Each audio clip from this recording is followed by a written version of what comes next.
He's given his heart, his kindness, his very soul, and in return, he feels only rejection and confusion. In the silence of his despair, he wonders, why is my suffering never enough? Little does he know, a 19th century philosopher has an answer. Over a century ago, Arthur Schopenhauer issued a warning to men about the true nature of women and the inevitability of suffering in a man's life. His words are a cold splash of water, a brutally honest mirror held up to our modern illusions. And yet within that harsh truth lies a promise. The very pain we dread can become the making of our sovereignty. In an age long before dating apps and relationship gurus, Schopenhauer dissected the relationship between the sexes with scalpel-like precision. He did not sugarcoat or play polite. He spoke of women in terms so stark that they still shock us today. One need only look at a woman's shape to discover that she is not intended for either too much mental or too much physical work, he writes. She pays the debt of life not by what she does, but by what she suffers, by the pains of childbearing, and by subjection to man. The greatest sorrows and joys or great exhibition of strength are not assigned to her. Here, Schopenhauer sets the stage. In his view, woman's role is fundamentally different from man's. She endures the pains of bringing forth life and owes a cheerful subordination to man, while man is destined to face the great trials of strength and sorrow. Schopenhauer's essay on women was no joke or satire. It was, as one commentator noted, the expression of his serious convictions. He gazed unflinchingly at what he saw as the faults of female nature. To him, women remain eternally childlike, childish, foolish, and short-sighted. In a word, big children all their lives. This was not petty insult for its own sake, but a declaration that women live in the present, concerned with small immediate things, unlike a man who can broaden his mind to past and future. Such claims sting, but Schopenhauer believed facing these hard truths was better than living in comforting delusion. Imagine a polished mirror that shows every flaw in harsh light. That was Schopenhauer's view of womanhood, a mirror reflecting uncomfortable details that many would rather ignore. According to Schopenhauer, nature equipped women very differently than men. If man's power lies in muscle and reason, a woman's power lies in her cunning. Nature has not destined women, as the weaker sex, to be dependent on strength but on cunning, he observes. Women are instinctively crafty and have an ineradicable tendency to lie. Nature gave every creature tools for survival. Lions have claws, bulls have horns, woman has the weapon of dissimulation, deception. Schopenhauer baldly states that deceit is woman's native art. Dissimulation is innate in woman. A woman who is perfectly truthful is perhaps an impossibility. These words are blunt, even cruel, but they carry a key insight.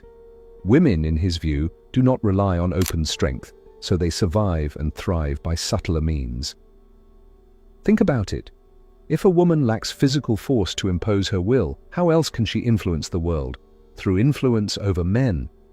This is why, Schopenhauer argues, a woman's drive is always indirect mastery. A man strives to get direct mastery over things, but a woman is always and everywhere driven to indirect mastery, namely through a man, he writes. To Schopenhauer, everything a woman does, her charms, her arts, even her displayed interests, can be a means to an end, securing a man's strength on her behalf. She may simulate tastes or sentiments if it helps her win a powerful mate. In other words, her life's strategy is subtle manipulation, often so well practiced that even she might not realize she's doing it. Now, before anger rises, consider Schopenhauer's perspective as an extreme counterweight to naive idealism. He's not praising these traits, he's warning men to open their eyes. This is Schopenhauer's warning. Women, he says, are not the angelic beings of our romantic poems, but creatures of nature with a mission very different from what sentimental men imagine. If you expect straightforward honesty or uncomplicated loyalty, as if dealing with another man, you may be gravely disappointed. Ancient mythical echo. Recall the story of Pandora, the first woman in Greek myth, whose curiosity unleashed a torrent of evils and sorrows into the world.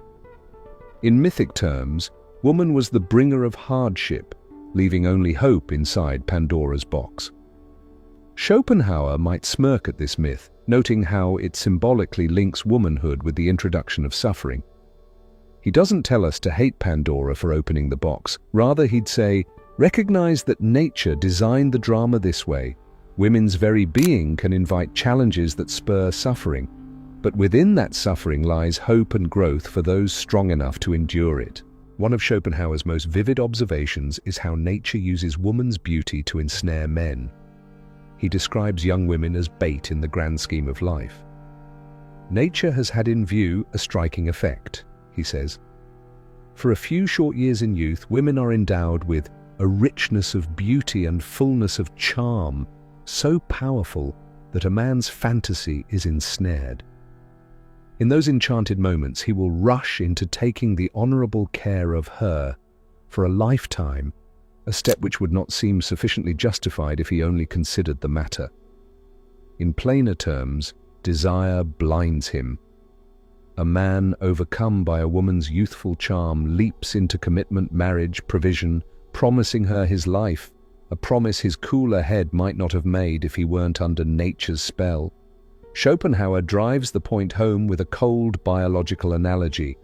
Just as a female ant loses her wings after mating, no longer needing to fly once her purpose is served, so for the most part does a woman lose her beauty after giving birth to one or two children.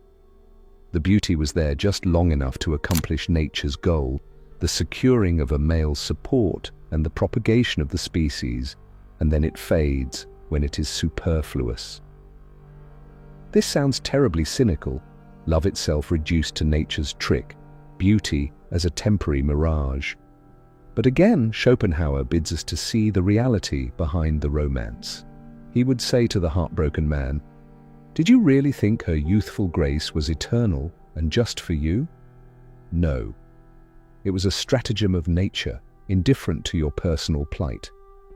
Modern illusion versus ancient instinct. Many modern men grow up fed on stories that women want gentle princes, that if you shower her with affection, poetry, and heartfelt vulnerability, you will be loved for who you are. We are taught to view woman as a gentle princess who yearns for kindness and emotional openness. Schopenhauer laughs bitterly at this idealistic illusion. It is only the man whose intellect is clouded by his sexual instinct that could call women the fair sex, he writes, pointing out that this entire vision of woman as pure and noble is a product of our own desire. In truth, he calls women the second sex in every respect, not some exalted angel on a pedestal. He goes further, admonishing that treating women with blind reverence is a grave mistake.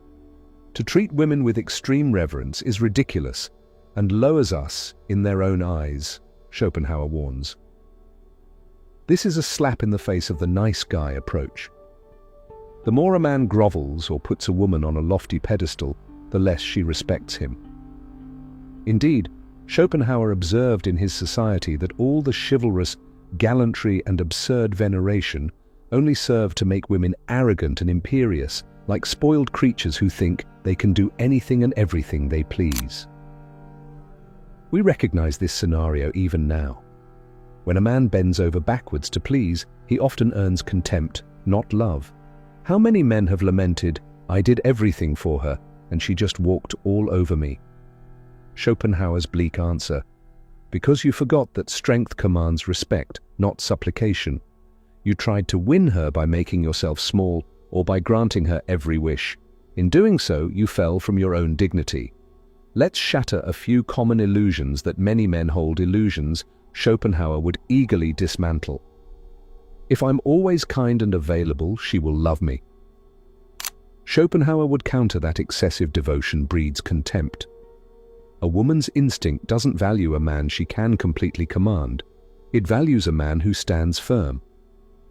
As he noted, sparing women's weaknesses is one thing, but worshipping them is ridiculous and self-defeating. She says she wants a nice, sensitive man. Perhaps, but only on the surface. Schopenhauer would say that a woman's heart is with the strong. Her unconscious drives pull her toward the man who proves himself, not the one who makes himself an emotional doormat. Nature's firm will, he writes, is that women seek the young, strong, and handsome for propagation. Kindness without strength does not satisfy that ancient instinct. Love is a mutual sacrifice and understanding. In Schopenhauer's eyes, what we call love is often nature's grand deception. A woman's ultimate loyalty is not to the man, but to the species, to the children she might have, to the strongest future she can obtain. If fulfilling that greater purpose means breaking an individual man's heart, her conscience remains untroubled, says Schopenhauer, for in the darkest depths of their hearts they are conscious that betraying the individual for the sake of a stronger genetic partner is fulfilling a higher duty. In short, she is biologically programmed to prioritize her offspring's best chance over your personal feelings. These ideas are not comfortable. They burn going down like a shot of strong liquor that makes you wince. But think deeply about the patterns you've seen in life. Have you ever watched a woman leave a nice but uninspiring man for someone who treated her with more confidence or even indifference? Have you seen how some women test their men with seemingly inexplicable, hurtful behavior, almost as if to provoke a reaction? Schopenhauer's philosophy gives one possible explanation. It's in their nature to test, to seek the limits of a man's strength. Consciously or not, they push to see whether he bends or stands firm. Schopenhauer, in his pessimistic yet clear-eyed way, effectively tells us that women are agents of nature, and nature cares not a whit for our comfort. Nature has made it the calling of the young, strong, and handsome men to look after the propagation of the human race. This law surpasses all others in age and power, he writes. Woe then to the man who sets up rights and interests in the way of it, for they will, at the first significant onset, be unmercifully annihilated. Feel the weight of those words, unmercifully annihilated. If a man deludes himself and thinks he can claim a woman against the will of her nature, if he expects that his comfort, ease, or mere kindness will outweigh her drive to choose the strongest mate, he may be destroyed by reality. It is a harsh warning. Do not stand in the path of a force as old as life itself. Female nature will run its course like a river. You either ride its current or get swept aside. Rather than seeing women as gentle muses or moral guardians, Schopenhauer sees them as forces of nature. And what do we do with forces of nature? We respect them. A sailor does not curse the storm. He learns to navigate through it or harness the wind. Likewise, a wise man does not waste energy hating women for being as they are. He learns from it, toughens up, and sails on. Schopenhauer admonishes that in their hearts, women live more for the species than for the individual. This gives their character what he calls a frivolousness, and a fundamentally different tendency from that of man, which leads to perpetual discord when a man expects them to behave like himself. In other words, a woman might seem capricious or disloyal from a personal viewpoint, but from nature's viewpoint she is utterly loyal to her biological mission. Consider the discord in married life that Schopenhauer noted was almost the normal state. How many men feel that constant push-pull, that their woman is never fully at peace, always wanting something more from them? It's as if she's always testing, consciously or not. This is the crucible that tempers a man's mettle. Through conflict, through meeting challenges, he grows. We see this dynamic in countless stories. The hero's journey often includes facing feminine temptation or turmoil. Odysseus had to outwit the seductive sirens and resist the comforts of Circe to continue his quest, proving his discipline and resolve. The biblical Samson, blessed with strength, revealed his secret weakness to Delilah in a moment of vulnerability, only to be betrayed and broken when she cut his hair. These tales carry a common thread. The hero is tested by womanly influence, and his response determines his fate.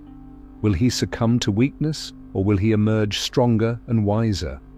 Women are not to be hated but understood as forces of nature who test and temper male strength. This is a core message we derive from Schopenhauer's philosophy, even if Schopenhauer himself used less kindly phrasing. You do not curse the fire for burning your hand when you reach into it. You learn not to be careless with fire. Likewise, if you have been burned by a woman's inconstancy or her seeming cruelty, do not rush to misogyny or despair. Instead, see it as a test, a painful lesson from the school of life, meant to harden and refine you. Each betrayal or disappointment can fuel a transformation. Pain into power. Just as the mythical phoenix is reborn in flames, a man can be reborn through heartbreak if he understands the lesson. Schopenhauer believed that suffering is woven into the very fabric of life. Unless suffering is the direct and immediate object of life, our existence must entirely fail of its aim, he wrote. In other words, if you imagine that happiness or comfort is the default, you're living an illusion. Suffering is the rule, not the exception. But this grim proclamation comes with a silver lining. Suffering has a purpose.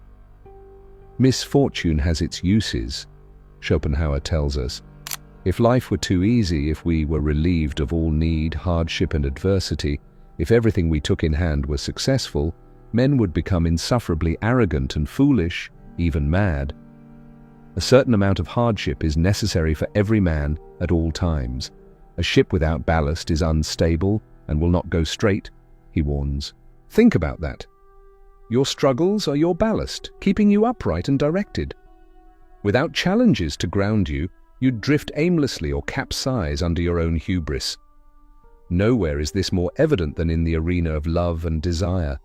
If every romantic wish were granted without effort, if every man got his dream girl with a snap of his fingers, what then? Schopenhauer imagines this very scenario. If the world were a paradise of luxury and ease, a land flowing with milk and honey, where every Jack obtained his Jill at once and without any difficulty, the result would not be eternal bliss. Men would either die of boredom or hang themselves, or there would be wars, massacres and murders. In other words, too much ease is actually destructive. Struggle is what keeps us alive and sane. A relationship with no challenges would stagnate. A life of constant pampering would rot the spirit. So when Schopenhauer says life is suffering, he is not dooming us to misery. He's urging us to recognize suffering as the engine of growth. The modern man, struggling in love, might object. Must it really be so hard? Can't it just be peaceful and equal? From Schopenhauer's standpoint, peace and ease are not life's defining features. They are fleeting respites. Life is struggle, especially the struggle between the sexes, and women, by their very nature, ensure that this struggle never ceases, because it is through this dynamic that the strong are distinguished from the weak, and women, entrusted with the welfare of the species, will always in the end choose the man who proves himself capable. This brings us to the ultimate payoff of Schopenhauer's brutal counsel. What does a man gain by heeding this warning? The answer is sovereignty. By sovereignty we mean true self-possession, mastery over one's own life and fate. A sovereign man is not a slave to his appetites, nor to his need for validation, nor to his pain. And how does one become sovereign? Through trial by fire, through being broken down and reformed like steel folded in a forge. Schopenhauer believed that most of us wander through life drunk on illusions, and nothing sobers us like suffering. When a woman you loved betrays you or leaves you, it is as if nature itself reached into your chest and squeezed your heart. The easy path is to become bitter, to whine that all women are terrible, or conversely to sink into self-pity and say, I wasn't good enough. But the Schopenhauerian path, the path of the philosopher and the warrior, is to embrace that suffering as your teacher. Feel the pain fully, and then learn from it. What illusion was shattered? Maybe you realized you were expecting a reward for your kindness, a transaction that was never promised, Maybe you learned that your own happiness cannot be contingent on another's approval. These lessons are the birth pangs of wisdom. Schopenhauer himself, ever pessimistic, might not speak of sovereignty in glowing terms. He might instead speak of resignation or acceptance, the idea of giving up our naive hopes. But for us, let's translate that into empowerment. Once you accept that life is struggle, especially with women, you stop being shocked or knocked off course by it. You start to find a new power in yourself, the power to endure, to keep your center, no matter the storm.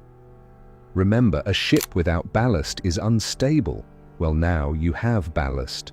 All the disappointments, the rejections, the nights of tears, they weigh you down in the best way, keeping you steady and firm. You become grounded. A sovereign man does not beg for love. He attracts it by virtue of who he has become. He does not fear loneliness because he has walked through that fire and emerged with confidence in his own worth. Paradoxically, once you no longer need her validation, a woman is far more likely to grant you her admiration.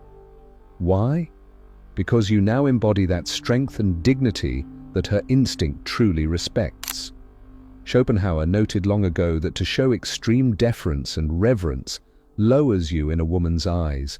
Conversely, to stand tall, unbowed by either her beauty or her fury, raises you up as a man worthy of her respect, even if she doesn't articulate it. Do not misunderstand. This is not about becoming cruel or unkind. Sovereignty is not tyranny. In fact, Schopenhauer even says women's weaknesses should be spared, meaning a man can show compassion and gentleness from a position of strength. It's about being kind, but not weak, loving, but not dependent, generous, but never a fool. It is about understanding the nature of the game you are in. Women will test you, life will test you, and you must welcome the test as the fire that forges your character. Emotionally resonant metaphor. Picture a swordsmith crafting a blade. He heats the metal, pounding it relentlessly, folding it again and again. The metal might cry out if it had a voice. Why must I endure this hammering? But after the trials, a sharp, unbreakable sword emerges. Your suffering, especially the struggles you face in love and rejection, is the hammer and anvil. When born with dignity, it forges an unbreakable spirit. Schopenhauer's warning ultimately leads to a liberating insight. You cannot avoid the struggle, but you can transform yourself through it. Every modern man seeking guidance in the chaos of relationships can take this to heart. Women, with all their mystery and challenge, are part of the grand tapestry that shapes us. They are, in Schopenhauer's terms, the species, agents, forces of nature that care for our growth more than for our comfort. Rather than resent this, we can be grateful for it. For without it, we might have remained complacent, mediocre, half-formed. Think of the heroes of old. None became great by having an easy road. King Odysseus earned his glory by weathering endless trials. Siegfried bathed in dragon's blood to harden his skin. Even Buddha had to face temptation under the Bodhi tree in the form of Mara's daughters. Again, feminine wiles testing the resolve of a seeker. Across cultures, the story is the same. Suffering is the catalyst for transformation. Our modern struggles in love and identity are no different. Yes, it hurts when she leaves, when she cheats, when she scorns your openness.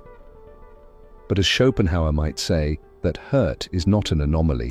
It is the world telling you, wake up, learn, evolve.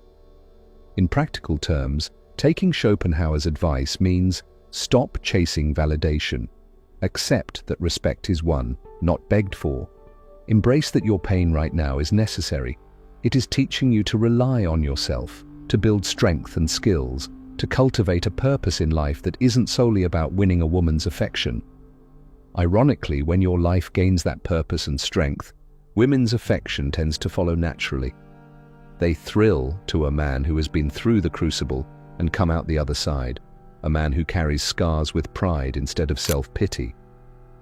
Schopenhauer, famously never married, might smirk at the idea of a happy ending in love. His vision was darker. Even if you win at love, life will find other ways to make you suffer, as that is its nature. But this is all the more reason to cultivate sovereignty. A man who has made peace with struggle can face anything, be it the turbulence of a relationship or the broader sorrows of existence, with a calm, even spirit. He becomes, in a sense, untouchable in his inner core. This is not a state of zero emotion, but a state of mastery over emotion. Pain may knock at the door of his heart, but it finds a master at home, not a frightened child. To every man listening or reading who has felt broken, confused, or emasculated by the trials with women today, take Schopenhauer's warning as a strange kind of blessing. Women thrive on men's struggle, not because they are cruel, but because at a deep level they need men to struggle and grow strong. Your suffering is not a sign of defeat. It is your baptism by fire.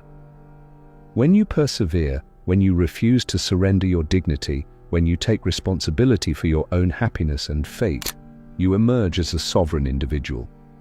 In your endurance, you command respect. In your strength, you inspire devotion. And in your understanding of the true nature of life and love, you find a freedom that cannot be given or taken by anyone else. Stand up now from your knees. Dust off the ashes of heartbreak from your shoulders.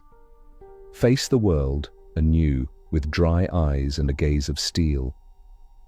Schopenhauer's voice echoes from the 19th century, grim but wise. Life is struggle. Do not run from it, embrace it. For it is in struggle that a man becomes what he is meant to be, powerful, independent, and deeply alive. This is the paradoxical gift hidden in your pain. By enduring it and learning its lessons, you become the master of it. And that is what it means to be truly sovereign. If today's message resonated with you and you believe in the mission of keeping timeless wisdom alive, subscribe and share this video with others who need to hear it. You can support the journey by buying me a coffee. The link's below. Your support truly makes a difference. Thanks for watching.